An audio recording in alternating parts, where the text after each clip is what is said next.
It's Friday somewhere, and it's time for the Voiceover Now Podcast. I'm your host, D. Foster III, CEO and President of Wake Up Global Networks International. Happy 4th of July. You see the stars, you see the stripes. Want to say happy 4th of July weekend. I thank you for your support. You know the spiel at the beginning. Like, share, subscribe, follow. It's going to get real in here. It's after 6 o'clock. Well, you were off anyway and probably sitting back with your favorite tote and your favorite drink. So listen, you're right at home because we're going to take it straight, no chaser, to a relevant topic in just a few minutes. I want to say thank you so much for following us, liking us. If you want more information on us, if this is your first time, go to our website, www.wakeupglobalnetworks.com, www.wakeupglobalnetworks.com. And then if you want to follow me on my social media, on X or IG, it's DJ Change 111, DJ Change 111. And of course, if you want to be a member of our lit Patreon tribe, where you get so much content, so much material, mentoring group, you can go and there's a link in my IG, click it, and you can, for little or nothing, subscribe and get bonus footage that I've never put on the internet at all. Some guests in our conversation. All you got to do is go. You're going to see it is worth it. Don't forget, every Sunday morning at 7 o'clock right here on WPB Media, you can get the Voice of Hope Connection, where we give you a word to help you get through so much is going on. You need a word, inspirational, encouraging word, V and I, in alternate weeks. And I want to say thank you for V just giving up the word and giving us self-worth and letting us know who we are each and every time. And so you can catch that on this channel also. Like, share, subscribe. And then finally, if you feel generous, we are a nonprofit. We are in the community. We bless people. Our job is to make sure that the next generation is empowered.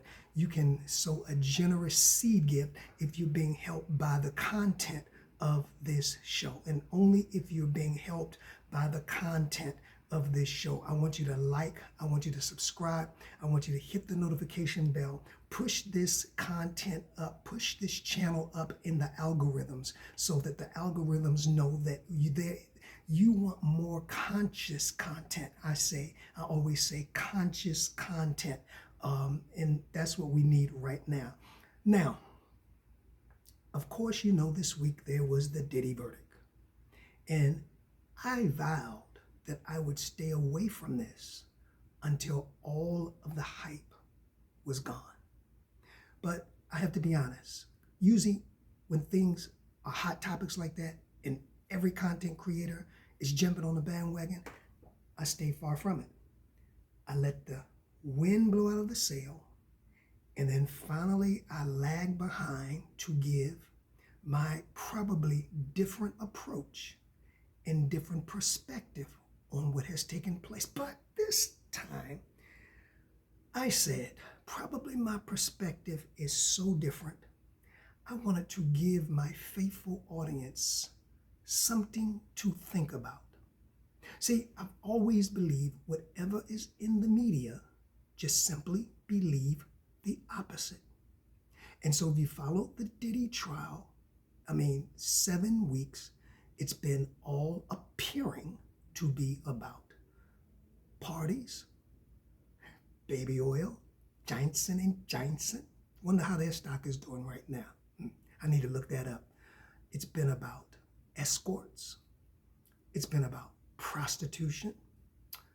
It's been about drugs. It's been about coercion. And I could go on and on and on. And then there were charges brought up by the prosecution of RICO, which I'm going to explain in a minute, racketeering, prostitution, sex trafficking, which are very serious crimes. Don't get me wrong, very serious crimes. And so this whole trial was painted in the media. I think it was like O.J. Simpson, judged in the media. The only difference was cameras were not allowed in the courtroom, but the bloggers and the reporters made up the difference. OJ didn't have the bloggers. They had the reporters, but they didn't have the bloggers. The internet was not as popular then. But anyway, like this, share this, subscribe. We going somewhere. So this whole trial began, or this whole saga, apparently, now you got to keep my air quotes, because I'm only stating initially what the media and the general population believes. Started when Cassie filed a lawsuit in November 2023. And it looked like this ball started to roll, right? And people say, wow, me too. The same thing happened to me. And it began to get snowball. It began to catch on, get momentum. And then we begin to hear about the freak-offs. Then we begin to hear about the wild parties. Then we begin to hear about the mules carrying the drugs. And then we begin to see, several months later, the raids. Then we saw the arrests. Then we saw the victims coming forth, claiming, I've been silent for a long time, but it's my time to speak. And then we see the indictments come down. Now, let me preface this, come close, by saying I'm not talking directly about the evidence. I'm talking something bigger. So we're at the point where the feds file an indictment. And one of the indictments was a very serious one. Racketeering. Let me read you an article real quick. You know, I like to substantiate my information, right? And so Sean Diddy Combs was found guilty of 2 counts of transporting individuals for prostitution, but was acquitted of a more serious charge of racketeering, right? Conspiracy and sex trafficking. The jury found him not guilty on a total of 5 counts. Specifically, Combs was convicted on 2 counts related to transporting his ex-girlfriend, Cassie Ventura, and another girl known as Jane for prostitution. He was acquitted of racketeering, conspiracy, and 2 counts of sex trafficking, each involving Jane and Cassie. Now, let me read something else here real quick because I want to set the stage. All right. Now, so, okay, those charges, right? So we get up to the indictment, and, you know, the Fed has a reputation, and they say, you never, ever, ever, ever beat the feds. That's the rumor, right? Because when the feds bring a charge, most people know 98% of the time they're going to win. That's why most people plead out. But Diddy did not plead. Like, Diddy didn't plead. One of the charges that they brought was always suspicious to me. Follow me. And that was the RICO. And the longer the trial went, the more, now I'm not doubting anything they said about the parties and the drugs. And I mean, they found the cocaine, they found the pink cocaine, they found the sex. I mean, I'm not denying all of that, right? But it still, at that point, didn't, to me, I'm not an attorney, warrant a RICO. John Gotti, a RICO. El Chapo, a RICO. I can see enterprise. But when it came to the evidence, just out of my thinking mind concerning that they had against Diddy, RICO didn't, prostitution came. I said I could see that. But RICO. Now, why do I say that? What is a RICO? It is derived from the word racketeer, influence and corrupt organization act. A RICO allows prosecutors to target individuals involved in a pattern of racketeering activity connected to enterprise, often an organized crime group. It enables prosecution of individuals for the overall criminal enterprise rather than, now hear this definition, one individual enterprise rather than just individual crimes, holding them, notice that, holding them accountable for collective acts of the, notice this word, group. Okay, that's RICO. So for all intents and purposes, to have a RICO, there has to be more than one person involved, right? I mean, I think we can agree with that. It's an enterprise. It's an enterprise. RICO, very serious charges. Gotti, Al Capone, they try to RICO. Actually, RICO came through, what was the former mayor of New York? I forget, put his name in the chat. I forget his name, but RICO is fairly new. It was for mob, the mob. That's what it was designed to bring the mob down, because they had a very difficult time trying to convict members of the mafia. So they developed this concept of RICO. You can Google it and read it for yourself. But I wanted to point out RICO involves more than one person. And this is one of the indictments that they brought against Diddy that, in my unlawyered but intelligent mind, could not understand. Because that we know and knew of, there was only one person indicted, and that was Diddy. But he was indicted for RICO charges, which are very serious charges that could have landed him in prison for life if he were found guilty without parole, and he beat that charge. Now, you will say, yes, he beat the charge of RICO. Yeah, nobody wants to be charged of RICO and be not guilty of a RICO. But I saw it differently.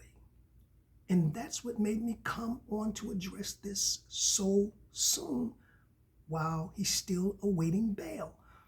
Because I want to put something in your thinking pattern. You know, I always say, I don't tell you what to think. I just want to make sure when you listen to this show, you are thinking. I want to put the tools out there for your wheels to start spinning. So I have a question. Come on, like this, share this, subscribe. Did the government ever have intentions on convicting or winning a case of RICO against Diddy? You said he brought the charges. I know that. I'm asking you. Think with me. Did the government ever have intention to convict? Because you can indict a ham sandwich, but a conviction is something different. Did the government ever intend to win a conviction of RICO against Diddy? You say D. Foster 3. Of course they did. Why would they have brought the charges? We're talking about the government. We're talking about 5 sharp female prosecutors, some of the best, that spent thousands and hundreds of thousands of dollars on this case, investigators, witnesses, CIs, evidence, to bring a charge that they did not win. Come on, come on, come on. You say yes. They meant to send him to jail for life. Really. Where they failed miserably.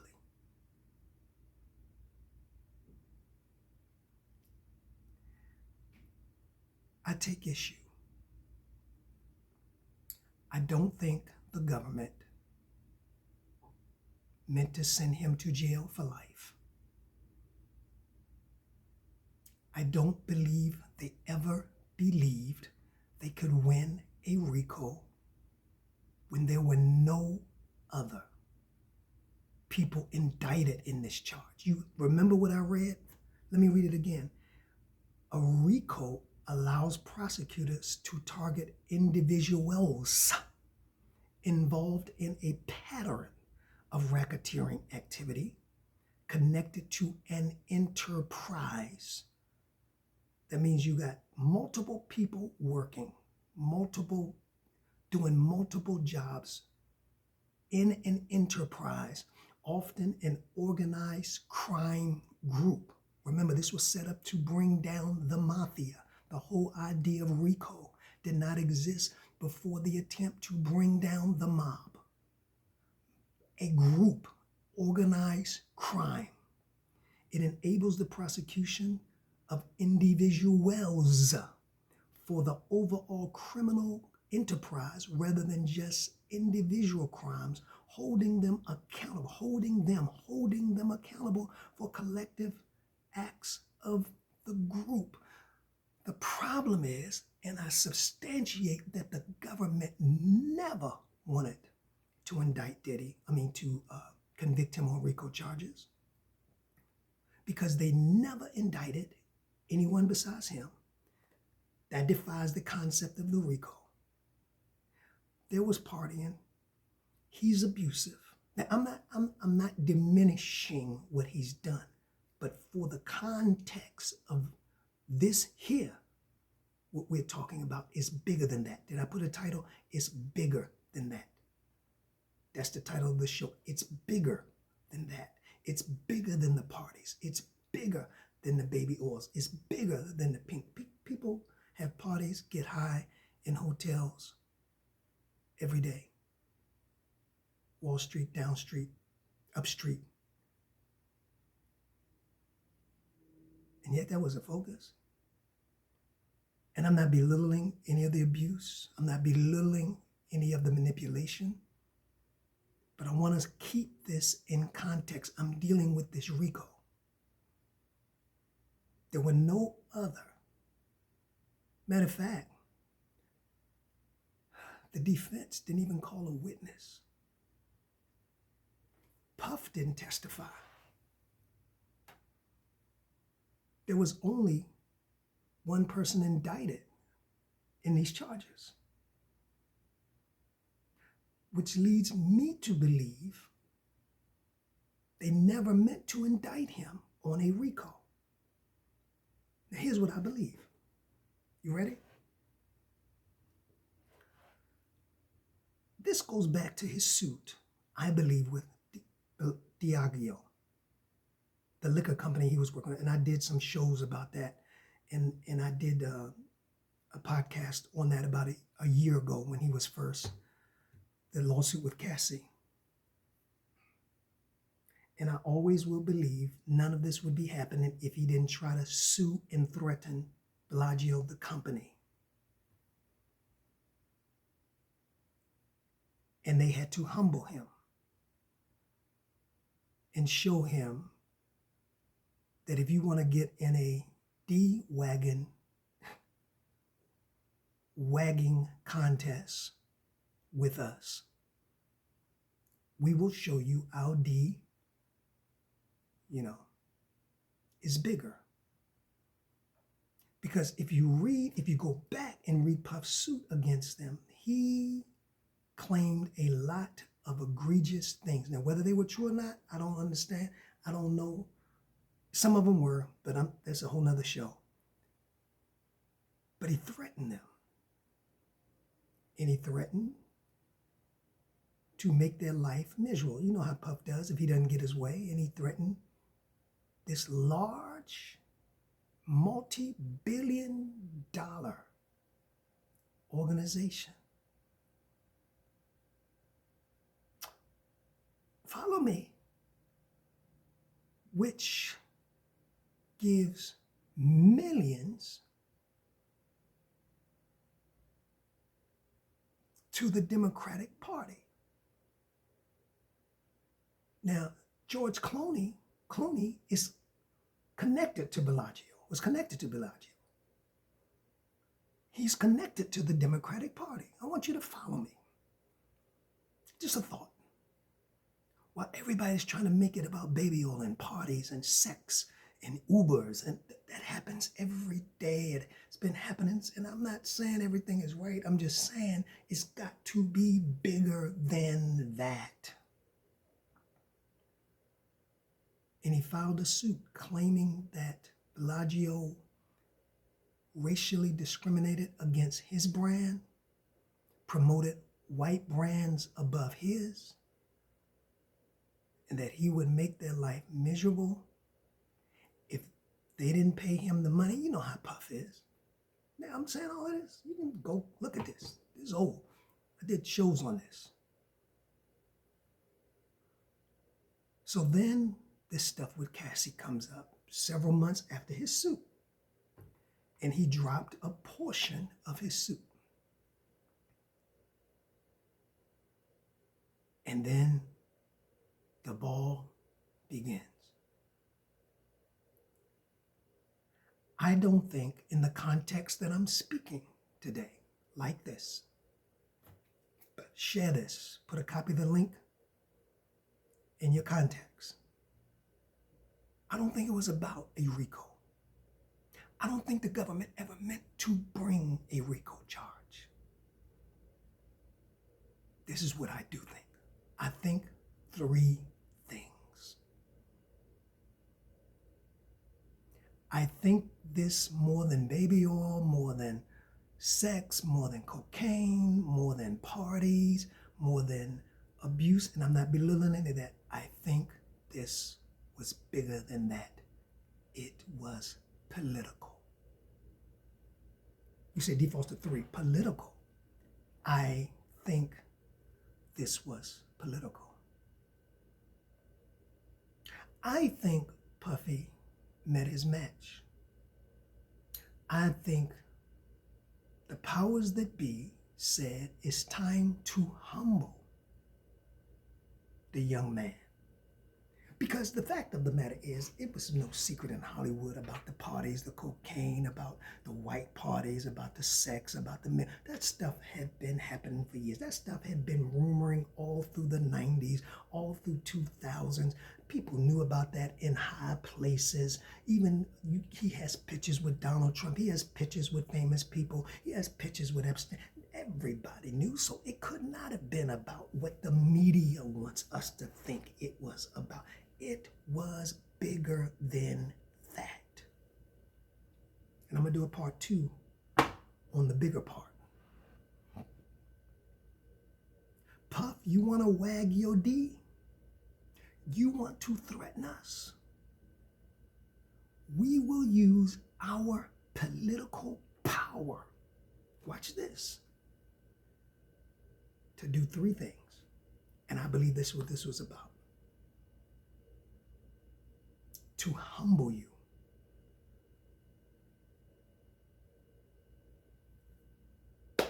I don't think they cared whether he went to jail for life. I think they got what they wanted. That's why I say I have to do a part 2 on this. I think the whole purpose of this was to bring a RICO that they knew they weren't going to win, but that Puffy would have to almost exhaust his resources to fight a charge that threatened to put him away for life. That's what I believe. I believe this was politically motivated, in my opinion, as retaliation, and I'm going to go into it more next week, to number one, financially destroy him. To say, we made you rich, but that wasn't enough for you. You wanted half the pie. We worked with you for 15 years. We gave you your own brand. Yes, you marketed our products, but we paid you well. We covered up your crimes, because if you know about Diageo, they have antennas, as I said, in every sector of the world, even Africa. A very powerful, powerful company. But you start smelling yourself. And now we have to humble you. And if we made you rich, we can make you, if we made you a billionaire, they say he was, we can make you a thousandaire. Just a thought. This is my opinion. This is my thinking brain. So bring a recall. Because the liquor brand is politically connected. And this started under Democratic leadership. Now, I'm not saying that I'm just putting the facts out there. And Diageo gives into the Democratic Party. Just a thought. Just a thought. My opinion. Right? But if we bring a recall, did you see the attorneys he had? Somebody told me yesterday, Puff is still powerful. I said, I disagree. 50 Cent is powerful. 50 Cent called the president allegedly and told the president, think twice about pardoning him if he's convicted. That's power. Puff was powerful. And I'm going to get into that next week.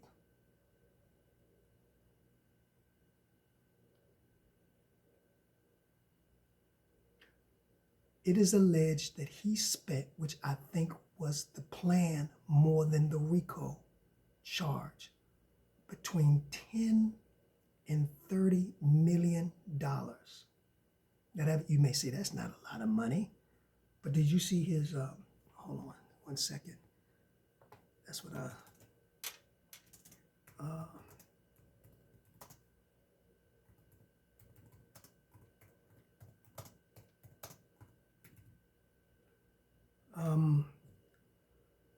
yep, that's what I thought.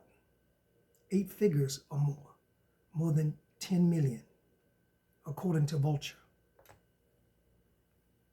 A New York. How much is Diddy's legal spending? Look at the attorneys that he had.